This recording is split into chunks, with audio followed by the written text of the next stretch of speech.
آج کا سوال: کون سے نبی علیہ السلام جانوروں اور جنات سے باتیں کر سکتے تھے؟ نمبر 1، حضرت آدم علیہ السلام۔ نمبر 2، حضرت سلیمان علیہ السلام۔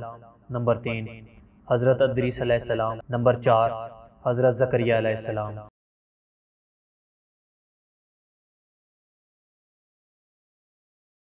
جواب: حضرت سلیمان علیہ السلام۔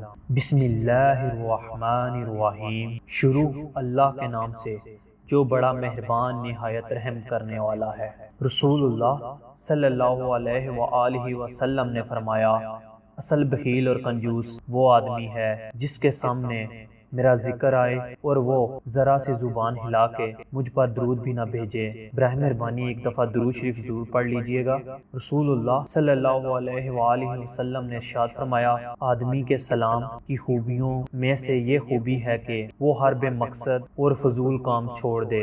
حضرت سیدنا عمیر بن سعد رضی اللہ تعالیٰ عنہ بیان کرتے ہیں کہ حسن اخلاق کے پیکر محبوب رب اکبر حضور نبی کریم صلی اللہ علیہ وآلہ وسلم نے فرمایا، جس نے کسی شخص کو اس نام کے علاوہ نام سے بلایا اس پر فرشتے لعنت کرتے ہیں۔ براہ مہربانی ایک دفعہ درود شریف پڑھ لیں۔ ویڈیو اچھی لگی ہو تو لائک کر دیں۔ اینڈ پہ میرا نمبر دیا گیا ہے،